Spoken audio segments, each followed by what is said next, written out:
Çok önemli bir yeni ay geliyor. Her yeni ay bu kadar iz bırakan sürpriz bir şekilde gelmiyor tabii ki hayatımıza. Haritanızda da eğer önemli bir taraflara temas ediyorsa sizin için de gerçekten özel bir yeni ay olacaktır diyebilirim. Şimdi tüm detaylarıyla size anlatacağım tabii ki ama bu giriş kısmında yani birazdan anlatacaklarım hepimizi ilgilendiriyor. Oradaki hem psikolojik olasılıkları hem de nasıl bir kalitede gökyüzünden geçeceğiz o tarafı kaçırmayın, dinleyin derim. Aklınızda kalsın ki anlattıklarım başınıza bir şeyler geldiğinde bu videoda size rehber olsun. Benimle ilk defa karşılaştıysanız hoş geldiniz. Ben Fulya. Burada her ay gerçekleşecek olan gökyüzü olaylarını size potansiyelleri aktarıyorum. Eğer beni Instagram'dan takip etmek isterseniz, danışmanlık almak isterseniz şuraya Instagram adresimi sizler için bıraktım. Ben Instagram kullanmıyorum, mail kullanıyorum diyorsanız da buraya mail adresimi bıraktım. Oradan da bana ulaşabilir ve danışmanlık için iletişime geçebilirsiniz. Şimdi geçelim bakalım bu yılın en önemli yeni ayına bizleri neler bekliyormuş.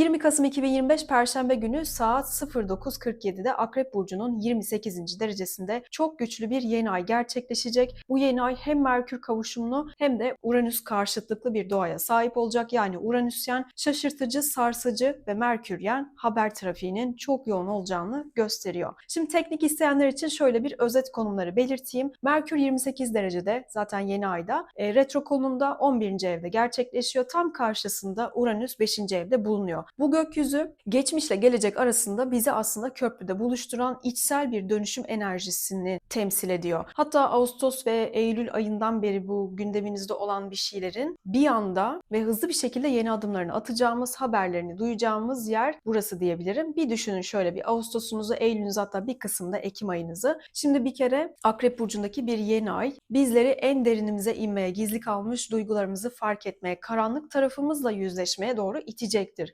Akrep Burcu psikolojik derinlikleri, gizemleri, ölüm ve yeniden doğuş temalarını zaten anlatıyor. Bu yeni ayda Merkür'ün retro olması bize yeni bir haber gibi görünebilir. Aslında geçmişten gelen bir haberin olabileceğini de gösteriyor burada Merkür retrodan dolayı. Evet yeni ay ama önceden beklenenlerin bir anda olması söz konusu olabilir. Uranüs karşıtlığı da bu haberin çok ani, beklenmedik ve şaşırtıcı bir şekilde bize gelmesini sembolize ediyor. Bu yüzden bu yeni ayda geçmişte yarım kalmış bir ilişki, iş başvurusu, aile meselesi, alım satım, kiralama, eğitim, yurt dışı bağlantılı herhangi bir gelişme aniden gündeminize oturabilir. Bir anda karar verebilirsiniz. O içinizde en derinde olan duyguları çok net bir şekilde görebilirsiniz. Her birinizin haritasında Akrep Burcu zaten bir yere yerleşiyor. Şimdi o hangi evdeyse o temada sürpriz bir başlangıç ya da beklemediğiniz bir haber gündeme gelebilir demektir. Zaten onu birazdan ben size burçlar kısmında anlatacağım. Ama bu gündem tamamen önceden üzerinde çalıştığınız, düşündüğünüz, beklediğiniz ya da yarım kalmış bir konuya ait de olabilir. Tekrar burada altını çizelim. Yeni aylar her zaman yeni döngülerin başlangıcıdır. Siz de biliyorsunuz ay ve güneş yan yana gelir ve bir faz başlatır. Ancak Merkür'ün retro olduğu bu yeni ayda öncelikle geçmişle bir yüzleşme, eski bir sayfanın kapanmasını verir. Yani yeni aydan hemen birkaç gün önce ve ardından yeni bir başlangıca hazırlanma sürecini getirir. Şimdi yeni ayı en net yeni ay haftasında görürsünüz. Yeni ay gününde değil. Yani o 10 günlük süre var Kasım sonuna kadar. O aralarda yaşayabiliriz. Bu nedenle bu dönem özellikle yeni aydan sonraki hafta içinde geçmişle bağlantılı gelişmelerin netleştiği, haberlerin geldiği ve ani farkındalıkların yaşandığı bir dönem olacak diyebilirim. Farkındalık demişken bu yeni ay aslında 17 Şubat 2026'da yaşayacağımız tutulmaya yolu açan bir yeni ay ve Eylül'deki tutulmanın da tetiklendiği haftadan geçeceğiz. O yüzden çok özel. Ülke ve bizlerin şaşırtıcı, sarsıcı, uyanış ve böyle hani kriz gibi olabilecek gündemleri neler ben de tabii ki merak ediyorum ama çözümü, şansı ve kalıcılığı bir o kadar da içinde barındıran bir yeni ay. O yüzden özel. Yeni ayın 11. evde gerçekleşiyor olması bizi geleceğe dair planlarımızı, hedeflerimizi, arkadaş çevremizi, sosyal grupları ve kariyerden elde ettiğimiz kazançları öne çıkartıyor. Bu da demek oluyor ki bu yeni ayda eski çevrelerden, tanıdık ortamlardan, geçmişten gelen bazı bağlantılarınız dostluklarınız ya da bazı kişilerle yeniden bir araya gelinebilir veya haberleşebiliriz demektir. Birçok kişi için bu dönem aslında eski dostlukların tekrardan canlandığı, geçmişten birilerinin yeniden böyle hani sahneye bir anda çıktığı bir süreç olabilir. Aynı zamanda 11. evin Uranüs karşıtlığı 5. ev konularını da tetikliyor. Yani aşk, yaratıcılık, hobiler, çocuklarla ilgili temalarda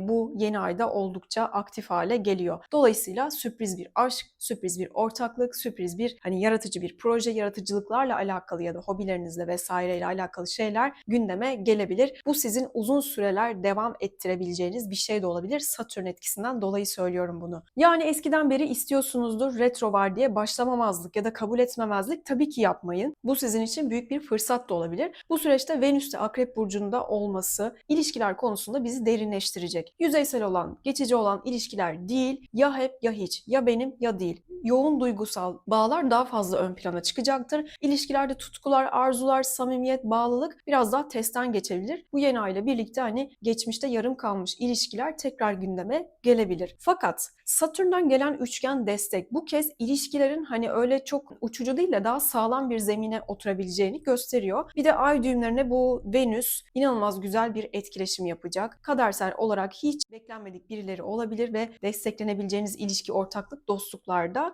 başlatacaktır. Venüs'ün Akrep'te, yeni ayında Akrep'te olduğu bu dönemde bu bir ilişkide ya da dostlukta geçmişte dönüp bazı şeyleri yeniden konuşmak, iletişimdeki eksiklikleri onarmak mümkün hale gelecektir. Merkür retro olduğu için tabii ki geçmişte böyle hani yanlış anlaşılan konuların açıklığa kavuştuğu, gizli saklı kalan konuların, duyguların ya da ortaya çıktığını görebiliriz. Bu dönem birilerinin sizden sakladığı bir gerçeği açığa çıkartabilirsiniz, önünüze düşebilir. Gizli yürüyen bir meselenin daha görünür olduğunu görebilirsiniz veya bir sırrın çözülmesi gibi olaylar da beraberinde gelebilir. Sizin hayatınızda da başkalarının hayatında da finansal anlamda da çok dikkat çeken bir yeni ay. Uranüs karşıtlığıyla birlikte piyasalarda ani dalgalanmalar, iniş çıkışlar, özellikle kripto para, borsa konularında beklenmedik hareketlilik tam yeni ay haftasında görülebilir. 11. evin toplulukları ve ekonomiyi temsil eden yönünden dolayı toplumsal ya da politik bazı gelişmelerin de gündem olabileceğini gösteriyor. Anın haritasında bu yeni ay meclis, politika, ekonomi, işte yasa değişiklikleri gibi alanlarda aktif. Demek ki geçmişte alınan bazı kararların yeniden gözden geçirildiği bir yeni ay olabilir. Tabii ki Uranüs tekrar Boğa'da son kez ama Nisan 2026'da artık İkizler Burcu'na geçecek. Son kez Akrep'teki yeni ay ile beraber aktifleşiyor ve tabii ki yer sarsıntılarını verebilir. Yeni ayın hemen bir hafta öncesi ve sonrasındaki o 10 günlük süreçte deprem için dikkat çekici zamanlar olarak görünüyor. Ülkemiz zaten bir deprem ülkesi. Bizim tek dikkat edeceğimiz nokta burada, bu yüzden bunu söylüyorum. Sağlam evlerde lütfen oturalım. Yoksa depremlerin bitmeyeceğini zaten hepimiz biliyoruz. Bu yeni ay dönemi yine bir toprak hareketliliği açısından potansiyel taşıyor demek istediğim. Yeni ayın yöneticisi Mars'ın 12. evde olmasından dolayı bazı konuların, halktan gizlenen şeylerin, bilgilerin, kapalı kapılar ardında dönen olayların ortaya çıkabileceğini anlatıyor. Bu hapishaneler, hastaneler, gizli örgütler veya devlet kurumlarıyla alakalı bazı gündemlerde tetiklenebilir diyor harita. Buna rağmen gökyüzü tamamen sert değil. Yeni ayın Satürn ve Neptün'den üçgen dediğimiz uyumlu bir açı alıyor. Jüpiter'den de aynı şekilde çok destek bir açı alıyor ve manevi anlamda bir su üçgeni oluşuyor. Hatta bazılarımıza çok güzel fırsatlar gelebilir. Kolaylıkla ve sürpriz bir şekilde ilerleyebilir. Gözünüz kulağınız bu dönem açık olsun. İçsel farkındalıkların da bu arada sezgilerin ilahi rehberliğinde çok kuvvetli olacağı bir dönem. Her zaman böyle dönemler gelmez. İç sesinizin sesini biraz daha açın derim. Bu yeni ayda birçok kişi böyle derin içgörüler, farkındalıklar, hani hissettim oldu ya da aklımdan geçti oldu, derin uyanışlar yaşayabilir. Bu seçimlerimize yansıyacaktır mutlaka. Bu dönemde toprak elementi biraz zayıf. Yani olayları sadece böyle mantıkla açıklamak yetmeyecek ya da net kararlar almak kolay olmayacaktır. Bu nedenle bu süreçte hangi konuda olursa olsun, işiniz olur, ilişkiniz olur, işte ev, para, işte eğitim, aile, yurt dışı konuları fark etmez. Sezgilerinize lütfen güvenin. Özellikle Kasım'ın son 10 günü. Bu 10 günlük süreçte iç rehberliğinizi takip etmeniz gereken bir dönem olacak demek istediğim. Yani Jüpiter destekli, aynı zamanda şanslı da bir yeni ay olacak. Yeni ay anında yükselen Yay burcunda. Bu da zaten uluslararası konuları, yurt dışı bağlantılı konuları, göçmenliktir, vizedir, pasaporttur, seyahatlerinizdir, genel genelde böyle bu tip konuları öne çıkartır. Bu konularda bir beklentiniz varsa bunlar da sürpriz bir şekilde önünüze gelebilir. Yükselen yöneticisi 7. evde olduğu için de tabii ki yine ilişkiler, ortaklıklar, danışmanlıklar ve birebir bağlarımız bu dönemde daha da derinleşebilir, daha çok dikkat çekebilir. Dolayısıyla gerek kişisel hayatlarda gerek toplumsal düzeyde ilişkilerle, ortaklıklarla, karşılıklı anlaşmalarla ve yüzleşmelerle ilgili güçlü bir dönemden geçilecek gibi duruyor. Bu yeni ayda gizli saklı hiçbir şey kalmayacaktır. Hem kişisel hem toplumsal alanda perdelerin bir anda kalktığı, gerçeklerin bir anda ortaya çıktığı bir süreç yaşayabiliriz. Eğer sizin sakladığınız bir şeyler yoksa zaten içiniz rahat olsun, ama sizden saklanan bir şeyler varsa bu dönemde çok net öğrenebilirsiniz. Bir de rüyalarınızda tabii böyle çok derinlikli, çok acayip böyle gizli saklı bir şeyler bilinçaltınızda kalmıştır. Bunlar ortaya çıkabilir. Bunlar ne diyebilirsiniz? Enteresan rüyalarda görebilirsiniz. Özellikle 20 Kasım'dan 3 gün öncesi. Beklenmeyeni beklemek gerekiyor. Her şeyin altında yatan gerçeği görebiliriz. Sezgisel rehberliği takip edin lütfen. Bu yeni ayın anahtarı olacaktır. Özet olarak böyle söyleyebilirim. Şimdi hızlıca anlattım. Yükselen burçlara geçelim. Yükselen burcunuza göre dinleyin. Bir yükseleninizi bilmiyorsanız da Güneş burcunuza göre dinleyebilirsiniz. Koçlarla başlıyorum. Koç ve yükselen koçlar, bu yeni ay sizin 8. evinizde gerçekleşecek. Şimdi maddi paylaşımlar, borç, alacak konuları, miras, nafaka, vergiler, bankacılık süreçleriniz ve psikolojik dönüşümlerinizle alakalı gündemleriniz bu dönemde yoğunlaşabilir. Şimdi Merkür Retrosu da burada ilerlediği için geçmişte yarım kalan finansal bir konu yeniden önünüze gelebilir burada. Bir ödeme planınız değişebilir, bir borç yapılanabilir. Başkasından beklediğiniz bir destek yeniden bu süreçte konuşulabilir ve Uranüs zaten karşıtlık yapacak. Bu yeni aya 2. evinizden gelecek o karşıtlık. Kendi geliriniz, kazançlarınız, kişisel güvenlik duygunuzla beklenmedik böyle hızlı gelişmeler de olabilir. Gelir gider dengenizde ani değişimler, yeni bir fırsat, bir iş modeli ya da harcamalarınızda yine beklemediğiniz bir dalgalanma olabilir. Bu dönem bir kriz çözülüp rahatlamaya doğru da evrilebilir, dönüşebilir. Bir ödeme kapanabilir, bir yatırım kararı yeniden gözden geçirilebilir. Şimdi özellikle Ağustos ve Eylül aylarınızı bir düşünün. Bunlarla bağlantılı işte maddiyat, işle ilgili bir konu önünüze gelebilir yeniden. Psikolojik anlamda da derin bir yüzleşme, bir bağımlılıktan belki özgürleştiğiniz bir süreç, içinizde saklı kalan bir konunun artık şifalanması gibi etkiler de ortaya çıkabilir. Bu yeni ay hem dönüşüm hem güçlenme gibi potansiyeller taşıyor. Finansal konularda belki de son 7 senedir böyle oturtamadığınız bir türlü bir gelişmeler varsa bu gündemlerinizi bir anda oturtabilirsiniz. Umarım maddi ve manevi açıdan bu derinlik size çok iyi gelir. Başka videolarda görüşmek üzere. Abone olup videoları beğenmeyi lütfen unutmayın. Boğalar, bu yeni ay sizin 7. evinizde gerçekleşiyor. İkili ilişkiler, partnerlik, açık düşmanlıklar ya da böyle ortaklıklar, işte danışanlar veya işbirlikleriyle alakalı yeni bir dönem başlıyor diyebiliriz. Biraz hızlı ve anlık uyanışları da tetikleyebilir sizde. En çok etkilenecek burçlardan aslında biri sizsiniz. Merkür Retrosu ile birlikte eski bir ilişki teması yeniden dönebilir. Geçmişte konuşulmayan bir mesele varsa bunlar tekrar masaya yatırılabilir. Bir anlaşma yeniden gözden geçirilebilir veya gerçekten de geçmişten ya da tanıdığınız biriyle de yeniden bir iletişime geçmek isteyebilirsiniz. Bu sefer sağlam da olabilir. İlişkide başlatabilirsiniz yani demek istediğim. Uranüs karşıtı tabii ki 1. evinizden, yükselen evinizden geliyor. Yani sizin tarafınızda ani kararlar alma, bir ilişkiye dair ani beklentiler ya da çıkışlar yapabilirsiniz. Bir özgürlük ihtiyacı olabilir ya da ilişkideki rolünüzü değiştirmek gibi etkiler de oluşabilir. Bu süreçte bir ilişki dinamiğinin değişmesi, bir bağ daha da güçlenebilir veya bir ilişki kendi içindeki sorunları artık daha görünür de kılabilir. Yeni bir ortaklık gelebilir, birinin davranışları çok böyle hani sizi çok şaşırtabilir. Fakat her şeyin özü ilişkilerde yeniden tanımlanma ve daha dürüst bir iletişim olacaktır. Bunu da unutmayın. Tekrar bir danışmanlık almak, yeni bir kararla eskiden oturduğunuz bir yere belki dönmek, taşınmak gibi etkiler alabilirsiniz. Umarım sizi şaşırtan sürpriz şeyler olumlu olur. Başka videolarda görüşmek üzere. Abone olmayı ve videoları beğenmeyi de lütfen unutmayın. İkizler ve yükselen ikizler, bu yeni ay sizin 6. evinizde gerçekleşiyor. Yani günlük düzeniniz, iş ortamınız, çalışma disiplininiz varsa ev hayvanlarınız, sağlığınız, sorumluluklarınız biraz daha fazla gündeme gelebilir. Merkür Retrosu burada olduğu için belki eski bir sağlık meselesi yeniden kontrol edilmesi istenebilir. İş ortamında eski bir konu tekrar elle alınabilir. Bir projeniz vardır, bu tekrar revize olabilir. Uranüs karşıtı tabii ki 12. evinizden geliyor. olabiliyor. Yani arka planda beklemediğiniz gelişmeler, gizli konular, bastırdığınız duygular ya da aniden fark ettiğiniz bir kaygınız da ortaya çıkabilir. Bunlar böyle hani kısa cümleler ama siz yaşarken bir olayı, buradaki o kısacık cümleyi hatırlayın. Demek ki fark etmeniz gereken bir şeyler aniden gelişiyor demektir. Bu süreç iş düzeninizde bir değişim tabii ki yaratabilir. Çalışma koşullarınızı yeniden şekillendirebilir. Bir görev sonlanabilir. Yeni bir ritim oluşturuyorsunuz aslında. Sağlık açısından da eski bir alışkanlığı bırakmak ya da böyle bir detoksa başlamak, zihinsel yükleriniz varsa bunları azaltmak mümkün olacaktır. İç dünyanıza dair böyle güçlü farkındalıklar da gelebilir. Bir de böyle uyku düzeninizde böyle ekstra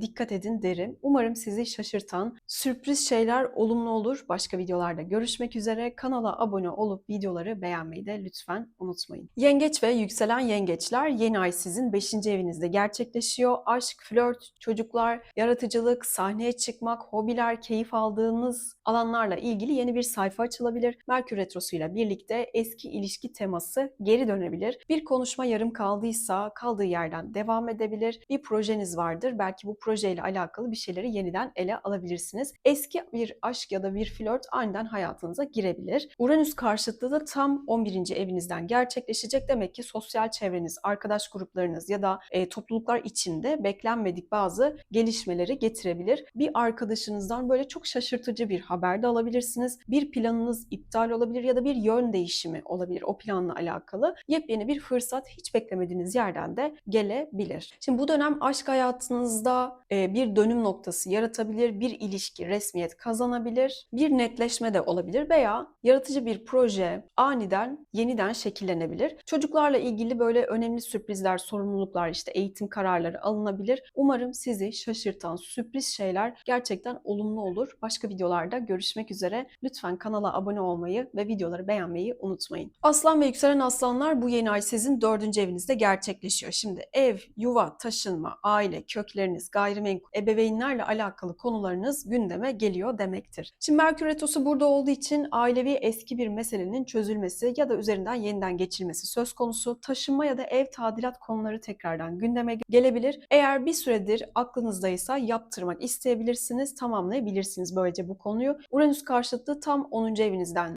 gelecek. Kariyerdeki böyle toplum önündeki duruşunuz, hedeflerinizde hani beklenmedik gelişmeler olabilir. İş tarafındaki bu ani değişimler, işte aile düzeniniz etkilenebilir.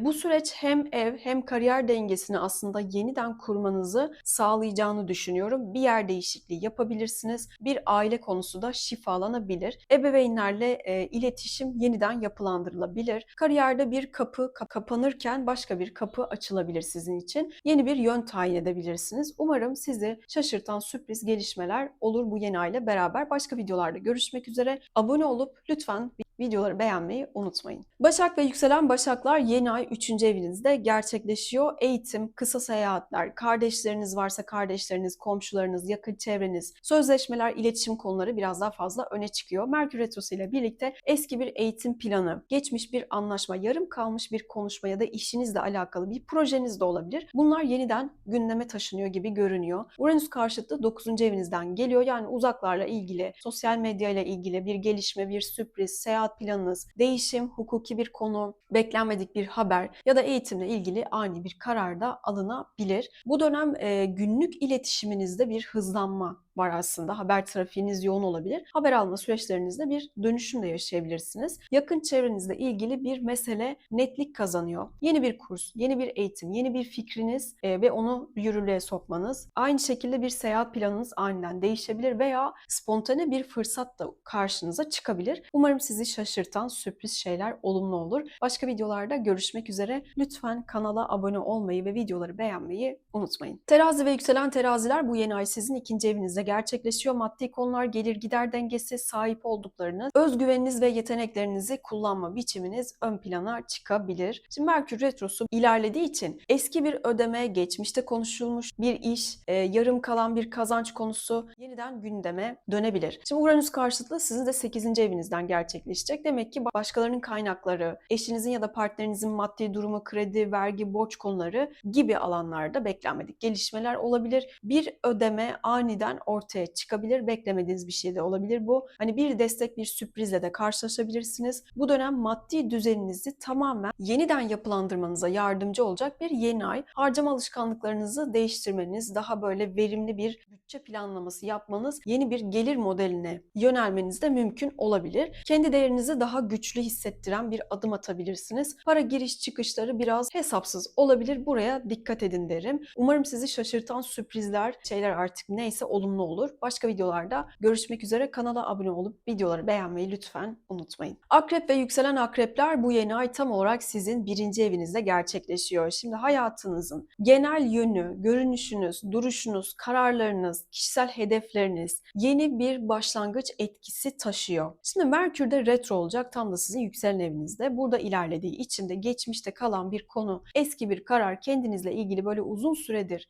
düşünmediğiniz bir meseleyi yeniden değerlendirmek isteyebilirsiniz. Şimdi Uranüs de tam karşı evinizden, yani 7. evinizden açı yapacak. Partner ilişkileri, ortaklık, evlilik, müşteriler, ikili ilişkiler alanında beklemediğiniz gelişmeleri size getirebilir. Bir ilişkide rol dağılımı değişebilir. Birinin ani davranışı sizi çok şaşırtabilir veya bir ilişki için yeni bir sayfa da açabilirsiniz. Bu dönem hem kendinizi hem ilişkilerinizi yeniden tanımlamanızı da sağlayabilir. Bir kapı kapanıp yeni bir kapı açıldığı bir dönemdeyiz. Saçınızı, tarzınızı, tavrınızı, her şeyinizi değiştirmeniz gerekiyor olabilir. Aynı şekilde bir ilişkiyi daha derin bir noktaya taşımak ya da bir bağdan özgürleşmek de isteyebilirsiniz. Bu böyle bir potansiyel taşıyan bir yeni ay. Yani bu geçmiş bir ilişki kalıbını bırakmayı da verebilir veya önceden bildiğiniz biriyle yeniden görüşmeyi de tabii ki getirebilir eğer bekarsanız. Umarım sizi şaşırtan sürpriz şeyler olumlu olur. Başka videolarda görüşmek üzere. Kanala abone olmayı ve videoları beğenmeyi lütfen unutmayın. Yay ve yükselen yaylar, bu yeni ay sizin 12. evinizde gerçekleşecek. İç dünyanız, bilinçaltınız, ruhsal temalar, kapanışlar, bırakışlar, gizli konular, geri planda yürüttüğünüz bazı işler bu sefer ön plana ve yüzeye çıkabilir. Aslında biraz kontrolünüz dışında gelişen bir yeni ay diyebilirim. Merkür Retrosu da burada olduğu için geçmiş bir korku, eski bir mesele, yarım kalmış bir konuşma, yarım kalmış bir psikolojik bir süreç tekrardan kendini gösterebilir. Şimdi Uranüs'e tam karşı evinizden, 6. evinizden açı yapacak. Demek ki iş düzeniniz, çalışma ortamınız, günlük sorumluluklarınız ve sağlığınızla alakalı beklemediğiniz bazı gelişmeler olabilir. Bir proje aniden yön değiştirebilir. İş arkadaşlarınızla ilgili bir süreç sizi çok şaşırtabilir. Veya sağlığınızla ilgili bir düzenleme yapmanız gerekebilir. Sizinle ilgili başkalarının düşüncelerini, niyetlerini zaten anlarsınız. Sezgileriniz de kuvvetli çalışabilir. Biraz içinizden geldiği gibi hareket etmek, buna güvenmek de isteyebilirsiniz. Bu dönem ruhsal anlamda bir derinlik, bir temizlenme, bir yenilenme sunabilir. Size bir bağımlılığı bırakabilirsiniz, bir alışkanlığı geliştirebilirsiniz, değiştirebilirsiniz. Kendinizi zihinsel olarak çok güçlü bir düzen içine sokmak isteyebilirsiniz. Arka planda çalışan bir konu netleşecektir, bir döngü kapanacaktır diye düşünüyorum. Siz de uyku düzeninizde yeni ayın en böyle hani yoğun olduğu birkaç günde etkilenebilirsiniz. Umarım sizi şaşırtan sürpriz şeyler olumlu olur. Başka videolarda görüşmek üzere. Abone olmayı ve videoları beğenmeyi lütfen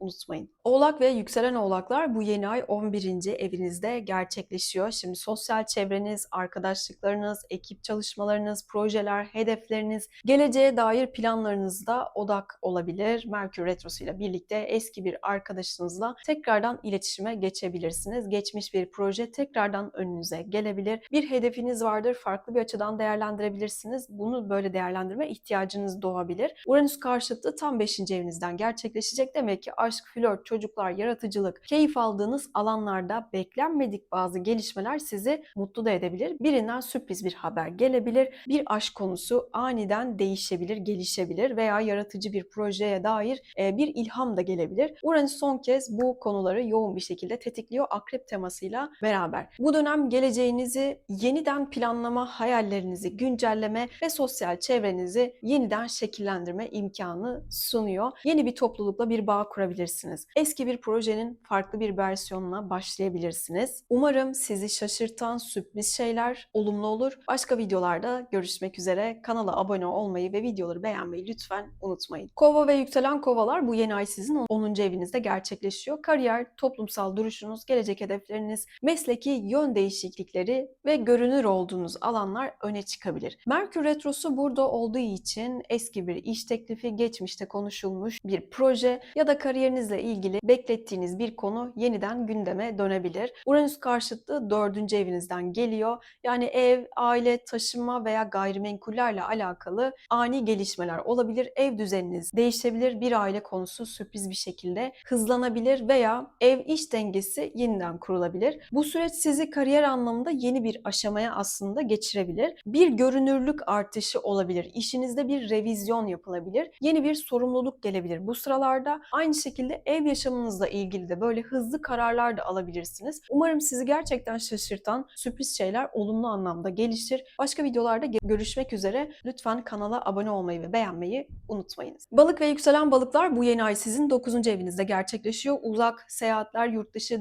bağlantıları, akademik konular, hukuki süreçler, yayıncılık, işte başka kültürlerle temas, sosyal medya, inanç sisteminizle alakalı gündemler yoğunlaşabilir. Şimdi Merkür Retrosu bu alanda ilerlediği için geçmişte planlanan bir seyahat yeniden gündeminize gelebilir. Belki ertelemişsinizdir, bir eğitim vardır, işte bunu tamamlayabilirsiniz. Eski bir hukuki mesele tekrardan ele alınabilir. Uranüs karşıtlığı 3. evinizde olduğu için kardeşiniz varsa kardeşiniz, komşunuz, yakın çevreniz, yakın temasta olduğunuz insanlar, sözleşmeler, anlaşmalar, iletişim trafiği aniden gelişebilir. Beklemediğiniz bir haber de bu sıralarda alabilirsiniz. Bir anlaşma değişebilir ya da yön değiştirebilir. Bir konuşma yeni bir noktaya taşınabilir. Bu dönem sizi zihinsel ve ruhsal anlamda genişletebilir, yeni bir bakış açısı kazanabilirsiniz. Bir eğitim planı yapabilirsiniz. Bir seyahat konusu bu dönemde netleşebilir. Bilginizi aslında genişleten bir yön değişimi olacaktır. Bu her neyse. Umarım sizi şaşırtan olumlu sürprizler olur. Başka videolarda görüşmek üzere. Kanala abone olmayı ve videoları beğenmeyi unutmayınız.